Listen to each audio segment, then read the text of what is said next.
Hello everybody. Welcome to our Friday breakdown stream. I hope everybody's doing okay. It's the weekend time. I hope everybody's chilling, having a good time. Hopefully you guys have a blast on the weekend. I'm just gonna chill and relax, but yeah, as you know, today we have our Friday breakdown. We have a great artist to look at, but as you can tell from the title already. But before we do that, you know how we do it. Oh, that's just me scrolling up. If you want to get in contact with me and talk art, talk projects, whatever, you can tag me in the Metakey Discord and the Duat Residency channel, and I'll respond to you over there. Or you can tag me at Anubis_3100, and I'll respond to you over there on Twitter. I'm pretty active on socials. I try to be. But as you can see from the title today, we're going to be looking at the work of Riley, or the person known as Stasienko. I hope we're just going to call them Riley. I hope I'm pronouncing Stasienko correctly, but they're a great artist. I've been following their work ever since I entered the space. And they mint on super rare, which is pretty cool. They don't have their link on here. I personally, since I've been following them for a while, what is it? I have been following them on super rare directly. So although they're not active over on Twitter, they are active over on social on super rare, and they minted a piece halfway through January. So yeah, we'll quickly go to their super rare. This is their super rare hashtag Stasienko. This name is gonna destroy me. Right, you just take their username, the @ from Twitter, and I don't know what's going on with the audio today. Hello, Mike, you're supposed to be super powerful, Mike. Why is it super low? I guess maybe it's because my voice is a bit far here. That's a. Here, I'll orient it towards my face, and then okay, that should be good. Yeah, that's a lot better. But yeah, this is their super rare collection. They've minted 41 works on super rare, and if you go to their website right here, I'm gonna lower the music a little bit as well. And you enter the archive, you'll see they have oil paintings. Excuse me, which I believe they may have minted some. I'm not too sure. Yeah, they have. And they have sold them, so. But their work is really great, and so, you know how we do it. We open 6 or 7 pieces, you know, zoom in, look at the details. And yeah. And so, I'm gonna pick the first piece here because I was looking at this earlier, and then here I'll get the animation piece. Damn. Colburn has been convicted, brother. And I want to go. You can see I'm going a bit down because I'm trying to go to the genesis that sort of got me into their work, and I'll tell you why once we get into the work itself. So we have let's see.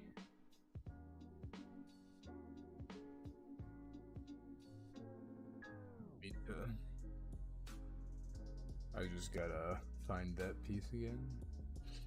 Where is it? There we go. So we have our pieces for today, and yeah, we'll just look into it. So this is their most recent min. There are tender times. These are quiet moments, right? I realize you guys might also be getting my weird lighting effect. Nightlight, there we go.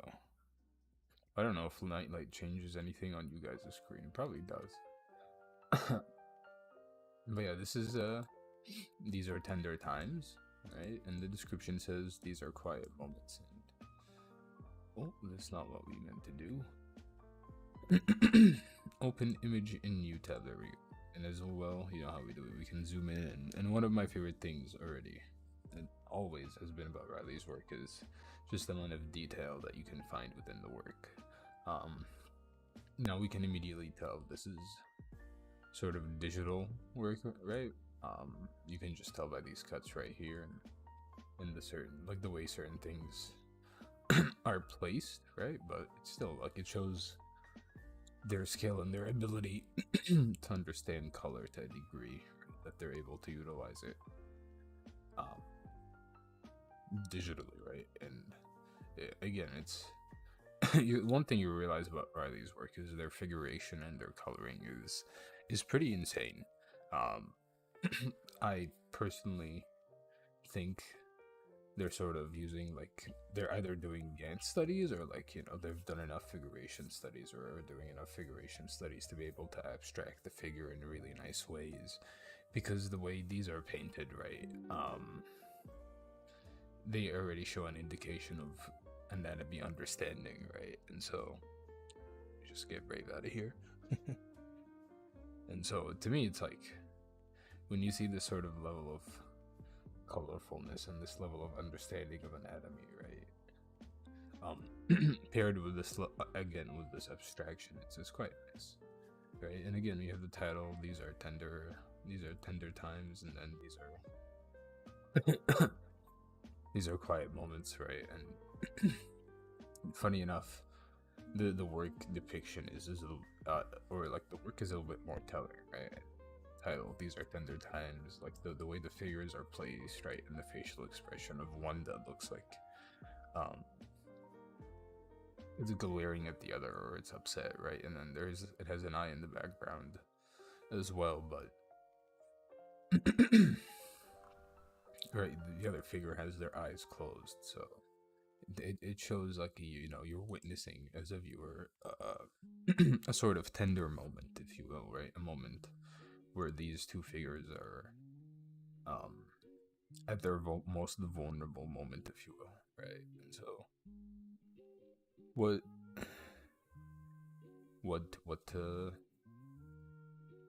it's like when you're faced with this as a viewer, right, it immediately tells you that there's this, again, it's there is this sort of unwanted gaze that's being applied to you within just you as a viewer, right? Because the viewers themselves are the figures themselves are not paying attention to you, right? Their eyes are not fixed on you. Their eyes are fixed somewhere else. So that's noted. And I'm just gonna quickly check on my NVIDIA broadcasting, because my voice is way too low for my liking right now, and I don't know why it's doing that. I guess it's the noise removal? I don't know. Hello? Is that good? It's not changing anything really. Well, here there is no noise still, but the strength.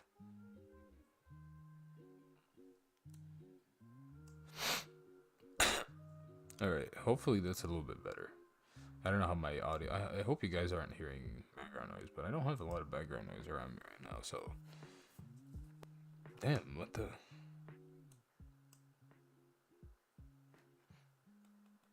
You know, that's too much noise now. Welcome to streaming problems.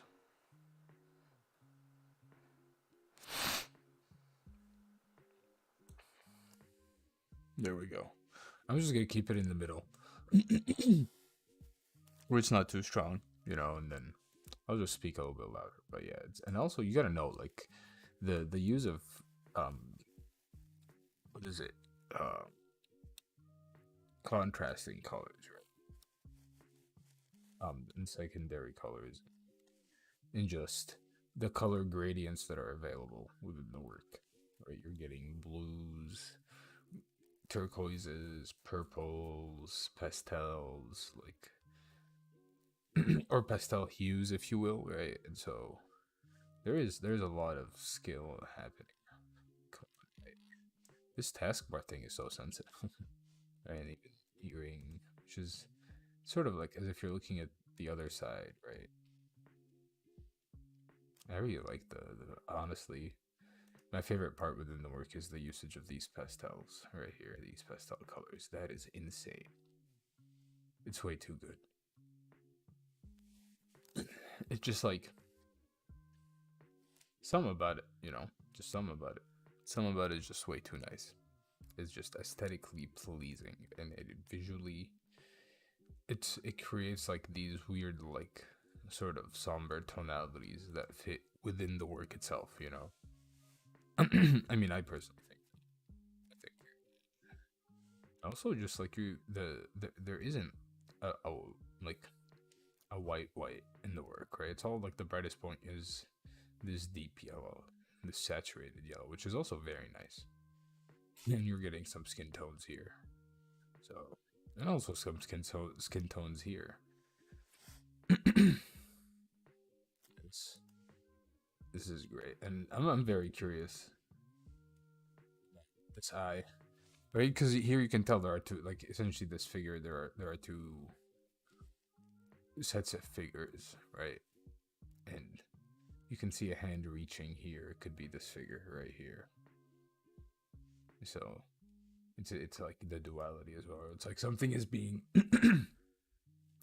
something is being hidden, even though you're intruding on this moment, right? Even though you're an outsider who's not supposed to be looking at this moment, still something is being hidden, right? Somebody's not being fully truthful, and the facial expression sort of aids. I really like this.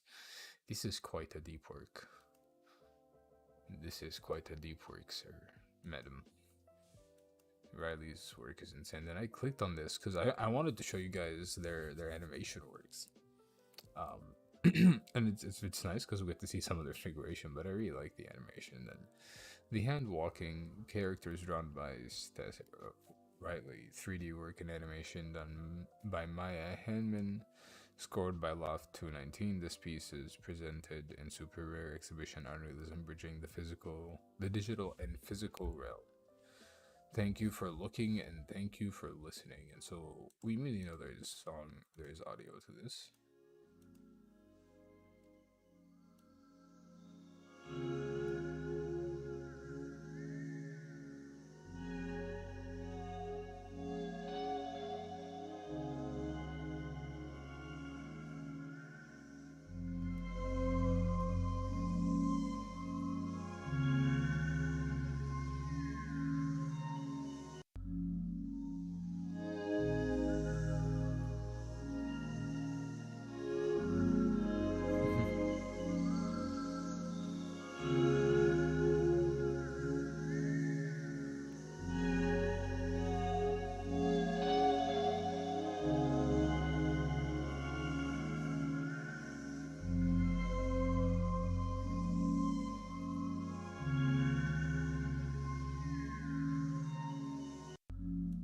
Dude, this has a very sublime and ethereal feeling to it, honestly.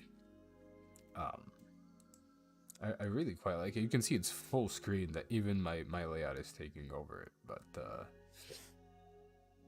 it's actually, I think this is a really great work, honestly, because it just, the figure really shines, and it's animation, right? Because it's so exaggerated, yet you get to see it function as if it would as a real figure, right? And that sort of, I mean, so to me, solidifies the figure itself within painting and its validity as a readable sort of figure. And then the dog is also exaggerated in a sense, and it's like, here is where I mentioned sort of like one of the things that I really like about Riley is, it's like, I mean, to me it feels as if it's just like a more evolved, and a more evolved sort of work that's very similar, and I would say sort of maybe inspired by Francis Bacon, and Francis Bacon happens to be, to me personally, one of my favorite painters. I put him up there alongside Egon Schiele in the level of like figural viscerality, if you will, you know. And it's like their work is able to take their viscerality and change it into this more beautiful and like dynamic, well, not dynamic, but this more beautiful and like somber figure, where it's like you can sort of see it more with Sheila and Riley's work here, given that Bacon's work is a little bit violent, but yeah, well, yeah, Bacon's work is arguably far more violent than this, right? But here you can see sort of that violence within the figure sort of get changed into a more somber figure, and again, it really fits. I don't know, the music. I've been listening to a lot of Radiohead again lately. Just been back in that bag, and my thing is like I'm a big fan of Radiohead, and so their music is, again, ethereal is a big theme that comes up in these topics, but it seems to be one of the driving foundations of the NFT and the crypto art space, right? And to hear music that sort of utilize that and essentially reminds me of Radiohead music, you can sort of tell what the aim of the work is, and it's quite successful. It's very successful. Just like walking your dog. And I really like the arm. It's just like the leash is part of the arm. I think that's really great. And oh man, the music is great. The music is fucking, yeah, no, the music is usually, right. We've seen where people sort of try to utilize music in very cliche ways, but this is, I think, is perfect for the work. I have a very big smile on my face right now. But yeah, we will move on to the next work. Like I was just a super rare authentic. And now we're gonna go back to our lo-fi tunes. And so I believe this is the work that actually got me into fully, like, I was like, who the fuck is this artist? I see Francis Bacon inspirations. Who is this? I need to look at their work more, and I hit that follow. And I'm actually surprised, because the first three pieces we picked, they're all, damn, again, Colburn's out here hunting, brother. He hunting. They need to know if there is a life after death.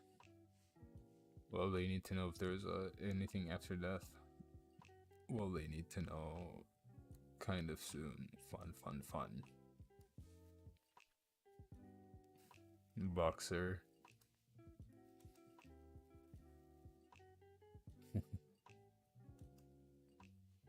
Are you all ready? Oh. Oh my god. Yo. oh, this level. Oh, okay, all right. We hitting something else, brother. Like, nah, nah. Oh my god. Figure turns into a tree with the person in it eating tangerines. Blue figure. You can sort of tell it's like the figures have like that Francis Bacon-esque, also paired with the cubist sense of depiction. I think personally, and it works really well. And like the canvas texture, the 3D um thick, or I think impasto paint on Photoshop. Right, boxer figure. Like yeah, if anybody's curious, like boxer figure in okay, all right. Boxer figure in fine arts.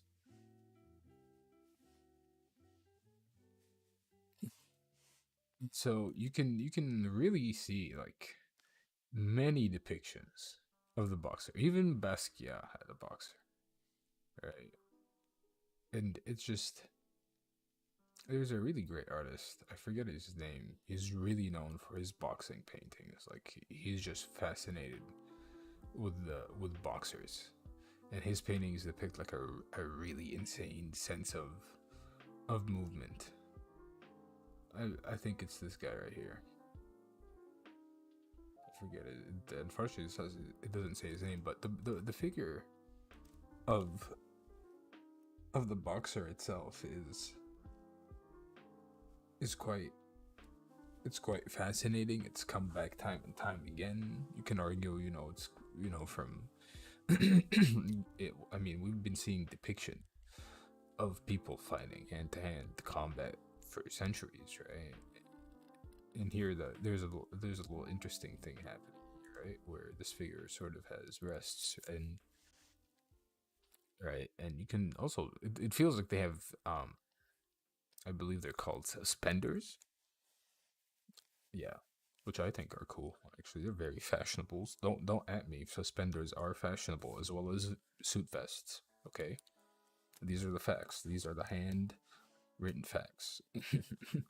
Right, but it's like there's a clear understanding of also the culture that's being utilized, because a lot of boxer paintings and illustrations usually like to depict 60s and 50s rugged boxers, right? Or even Victorian era boxers, like bare knuckle fighters, right? Where it's like you hate, the men's with the mustache, got the fucking suspenders, There's a meme about it, like real men meme, I think. Hold up. A real man meme, something like that. Or real men meme. Rel? Wow, that's not even English, brother. Yeah, this one. Like, look at this. Tell me this, a real man. I don't give a hell about this whole real man, but like this image, right? Like I remember this being a meme, and so again, it's just like the utilization of popular culture, the cigarettes. Um, I'm a smoker myself, so you know, I like me a smoke here and there. Shotgun. I've also realized just through like more work, Riley's sort of into cowboy culture, which makes sense. They are in Ohio. If you go to their here, it says they are located in Ohio, which I think they do have horses. Ohio Cowboys. I don't know what I'm gonna get when I search this. Oh, I mean, like, yeah. So, okay, we got an American football team, but from what I've seen from their Twitter account, they live by horses. They're interested in sort of uh cowboy culture, right? And funny enough, within this work itself, I remember being made aware of sort of gay artists sort of utilizing the themes present within. I'm blanking on the name right now, but it's that famous It's that famous movie. It's that famous cowboy movie with Jake Gyllenhaal. Jake Gyllenhaal. Heath. There we go. What is it? Brokeback Mountain, right? And my art history teacher was talking about how this movie was sort of influential to gay and LGBTQ culture and an artistic depiction of gay people, right? And ever sort of ever since being made aware of that sort of like part of cowboy culture, right? It's sort of it's very interesting to see it utilized within works, right? And it's sort of, we're not gonna see too much of it here, but funny enough, if you see if you follow Riley enough, and you also see some of their videos, you get a very, and also their hat choices, because they got some cool hats, yo. They got some gnarly fucking hats. But it's I really enjoy that sort of sense of depiction of culture. I think it's sort of not it's not hidden, but it's not fully addressed again, right? It ties in the somber themes that are present, sort of, that are starting to come present within Riley's work. And it's like, I'm a big fan of just naturally somber works and identity-based work where a person is just trying to figure out who they are and address their state of life, right, and what they enjoy. And so again, right, to me it's like it's really, I think it's fucking great. They got the sword, yo, let's go. A person on the phone, shotgun with a dog, hunting dog. This is actually so great. It has such a level, a depth of detail to it, and just texturing.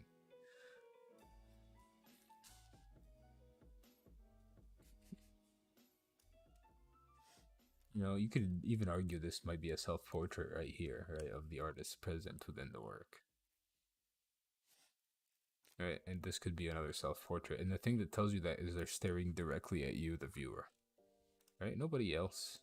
Like here, the eyes are washed out. Eye is gone. This is looking directly here, right? You zoom in on this boy. Yeah, he's looking over there. Right? All these figures down here are not looking at the viewer at all. Nope, these are looking away. Right. This is sort of, he's actually, this feels as if it's looking at the viewer, but it's not. It's offset a little bit. Alright, this is, it's not looking at the viewer. And then these, right? This looks like it's the Matrix, the lady from the Matrix and the Playboy tattoo. But then you go to here and these are clearly, this one and this one is clearly staring at you, the viewer. And when that sort of happens, we have no confirmation of this, right? But it usually, when that happens, that's the artist. That's the artist placing themselves in the work. And I really like this figure, actually. It's very cool.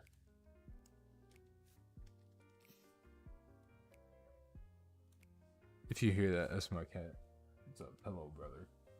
Would you like to come up, sir? My cat will climb up on the chair.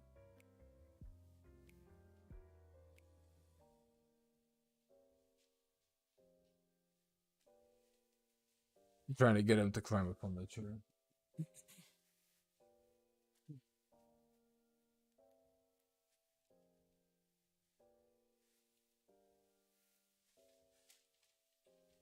I guess he doesn't want to. Never mind. Yeah, this is a really high level, depth, high detail work, right? It's just in the painting and the placement of the figures and the lighting. It's really great. My cat's staring at me. He's like, "What you doing? What is you doing?" I ain't doing nothing, cat, though.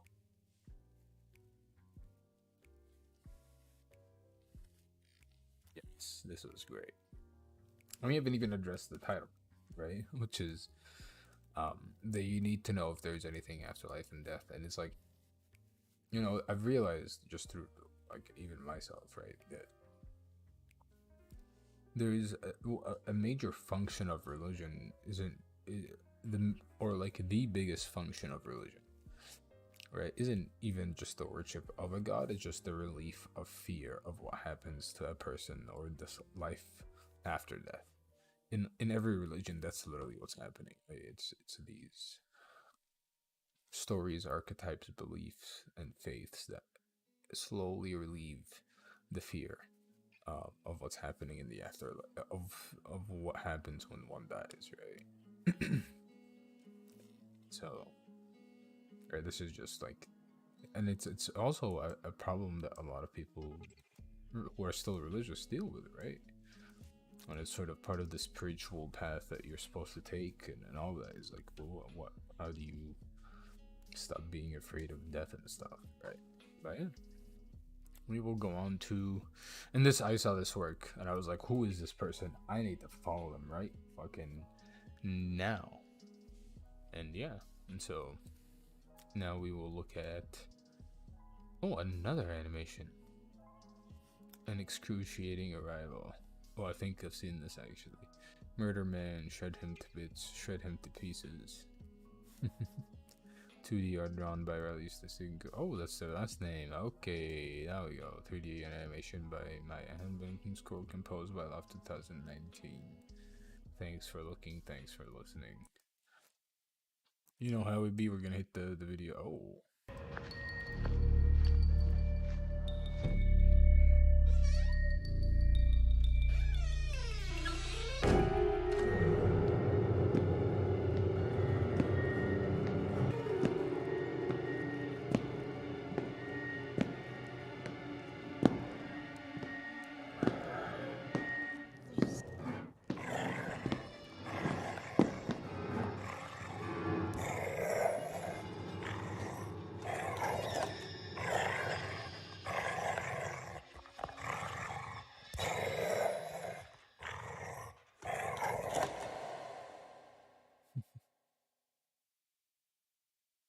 You're just gonna watch the bit because you get to see the figure.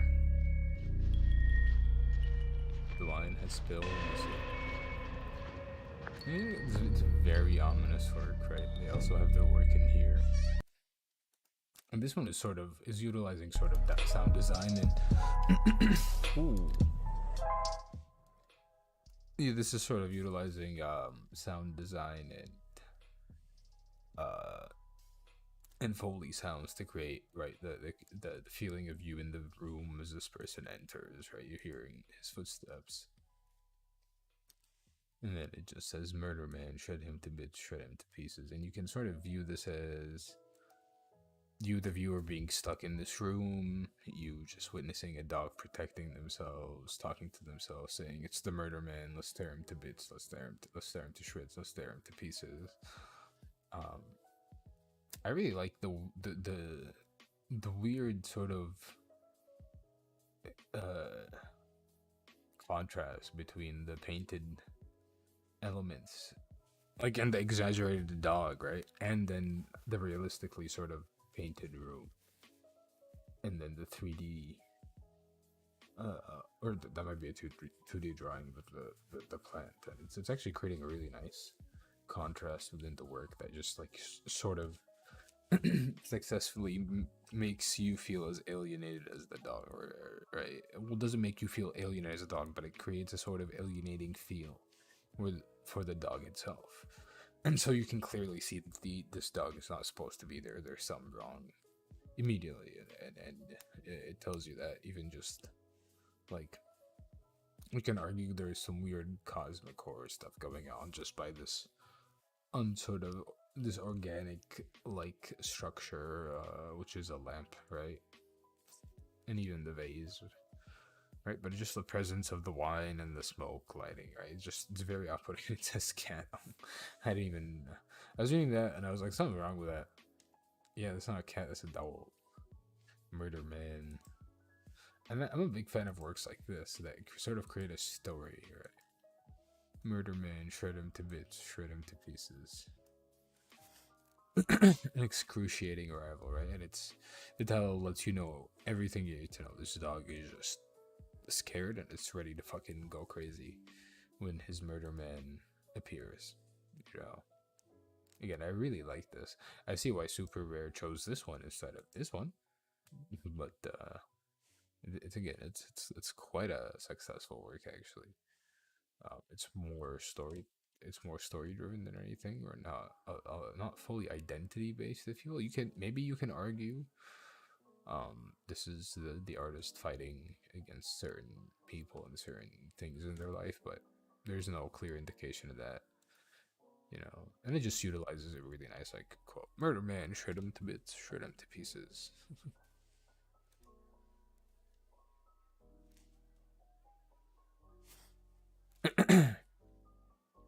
Then I believe this was one of, actually, when was this minted?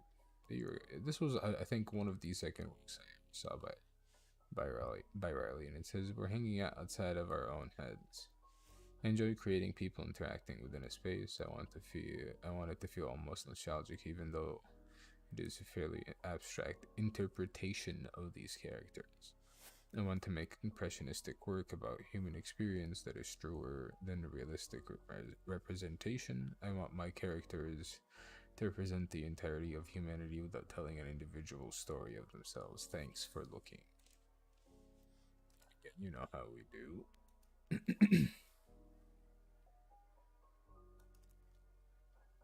So you can tell Riley had stopped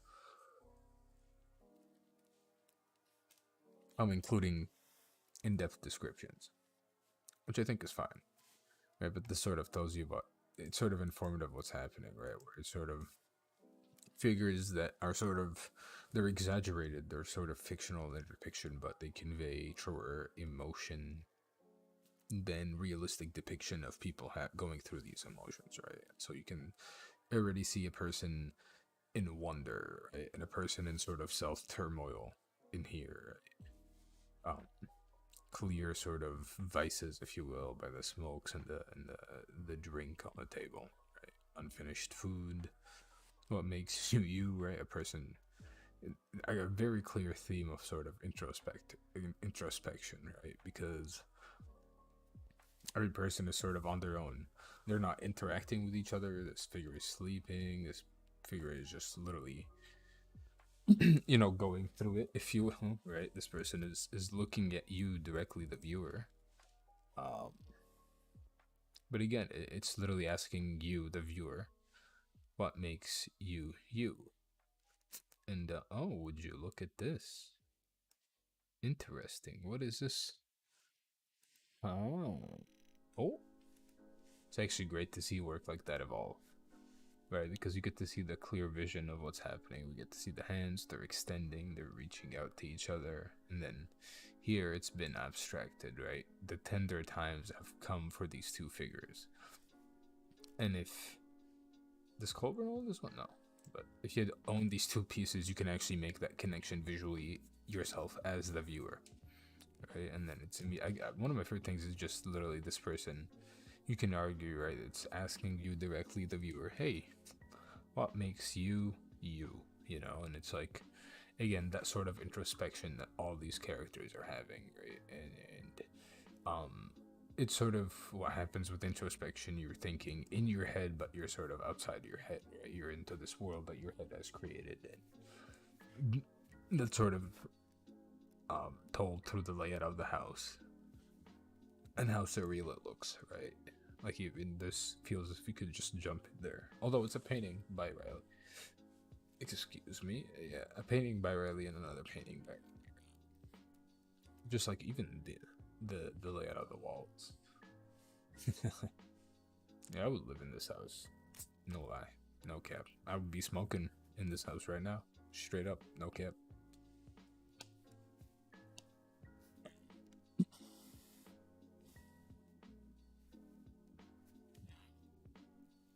Again, it's like, I really like the sense of introspection within this work. And the figuration that's happening too. It's actually quite great. They're smoking.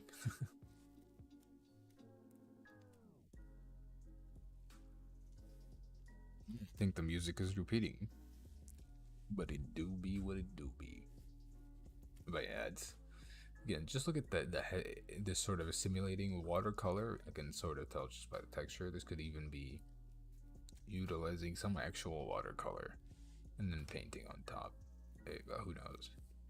But it's quite nice. It has a heavy usage of texture, good depth. Right, foreground is dark. Sorry, foreground is light, background is dark, midground is a bit, you know. Well, you actually could say that the midground is mid to foreground is like the lightest part, right? Very well lit. And then you have the plants in the back, in the outside as well, and this figure sort of introspecting towards the plant's life and the outside. You could even argue it's like it feels as if it's winter, right? Not a figure is wearing shorts. Well, this figure here is. They're wearing socks. And I usually, even if I'm wearing shorts, if it's cold, I'm wearing socks. Ain't no way you're gonna catch me without socks in this house. Nah, brother. Nah. So, even my cat agrees. He's like, yo, that's a fact. But yeah, again, this sort of level of depth of detail and rendering is really something that I personally enjoy. And this figure is like, look at me. I water plant with one hand. It's quite a fun work. But yeah. So we will move on to this, because this is the most fucking Francis Bacon work I have seen. I'm not gonna even lie, this shit even looks like a pig right here. And I think Francis Bacon has had some pig depictions, or like some human depictions that he's made them look like pigs, right? And so she was doing things in the dark. Could have been very beautiful, but she was insane.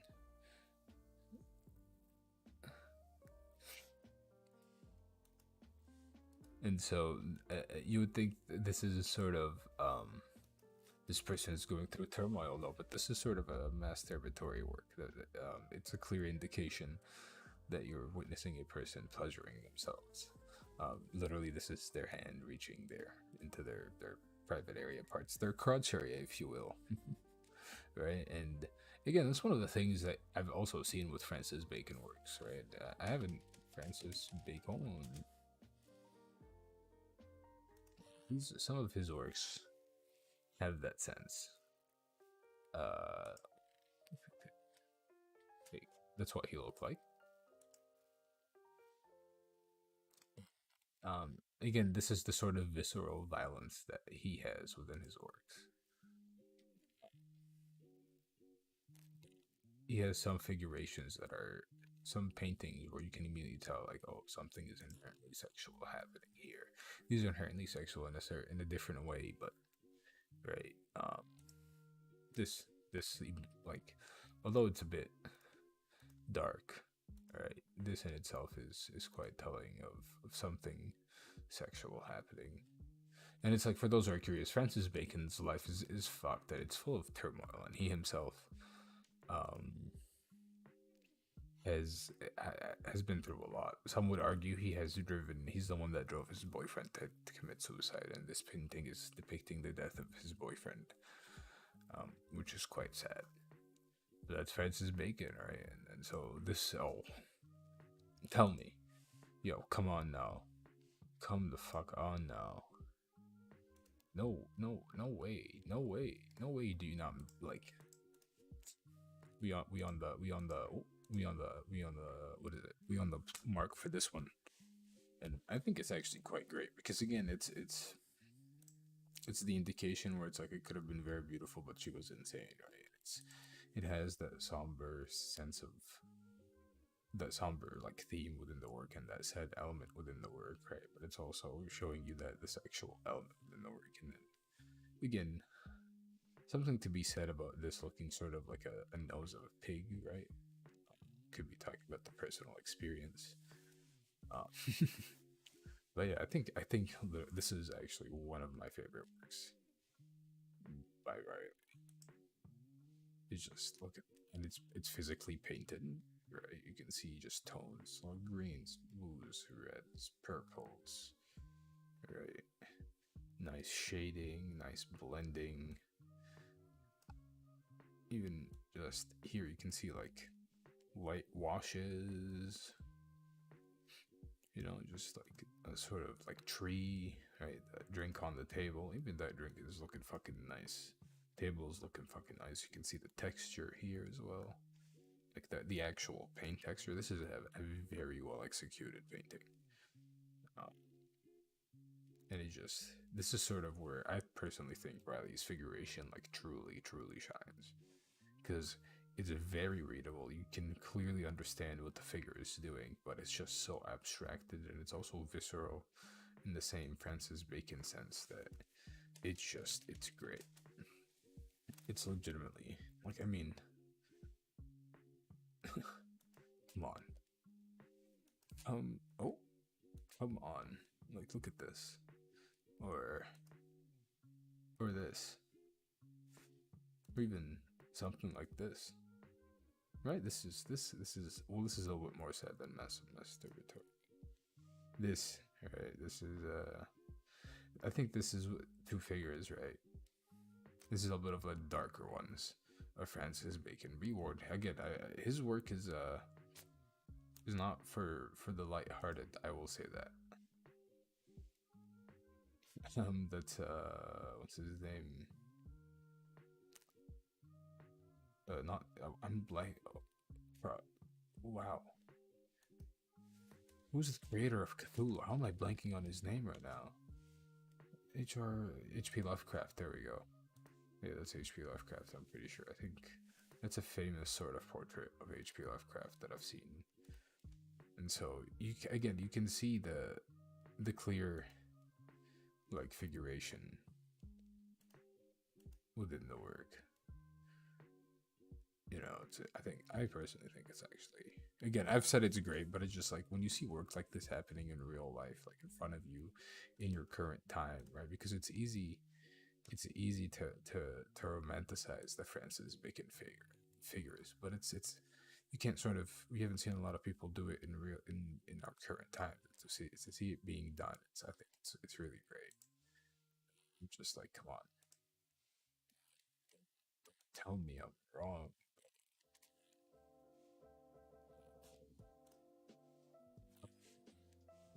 You can even argue there is some like German neo-expressionism present in the work because they also utilize the same thing, but even Bacon, because Bacon spent some time in Germany, uh, essentially.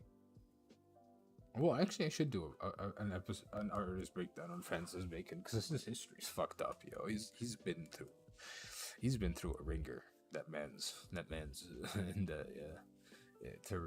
I think people would actually appreciate his work. But yeah, this is Riley's work. After this, I have so much deeper appreciation for it now. I mean, come on, this is just way too good. But yeah, I hope you guys enjoyed today's breakdown. I certainly did. I think Riley's work is actually top tier level of artistic creation and like conceptual depth and figuration, right? And it just, you can clearly see the inspiration and what's being evolved on and what's being built on. And I think it's actually, we need more work like this within the space. Full honesty. But yeah, hopefully you guys enjoyed today's stream. Go give them a follow over on Twitter. Go buy their work. When I think they're sold out right now, so go buy their work when it's up for sale. Actually, I am curious. As a list price, let's go. Okay. So some works are listed, which is not bad at all. So you go pick up some work. Over here, it's good. Yeah. And go support the artists. Go give them a follow. Go talk to them. And if you'd like to get in contact with me, you can tag me in the Metakey Discord and on the White Residency channel, and I'll respond to you over there. And if you'd like to get in contact with me over on Twitter, just tag me at Anubis_3100, and I'll respond to you over there. And we clicked on Metakey by accident, but yeah. Go check out the Metakey.com. Stuff is being rolled out. Meta just put out a new announcement, and I think something new might be posted soon. But yeah, again, If you guys want to get in contact with me, just follow me over there, and then I'll respond to you. Yeah, hopefully you guys enjoyed today's stream. I know no artists talked this week, and this week the artist, both artists that I had just fell through. I don't know what's going on. Uh, I think everybody's been super busy since February. It's wild, and it's like even in life. I ordered my phone, and it's taken a while to get here too. So I'm like, what the hell's going on in 2022, y'all? Anyways, I will see you guys on Sunday. What is it? Actually, hopefully not not this Sunday, but next Sunday we might have the Yagami demo. He's I think he's still dealing with some issues. But he said he should be free by next weekend, and so more updates will be coming in the videos coming out next week. And but yeah, so again, hopefully you guys enjoyed today's stream, and I'll see you in the next video. Bye.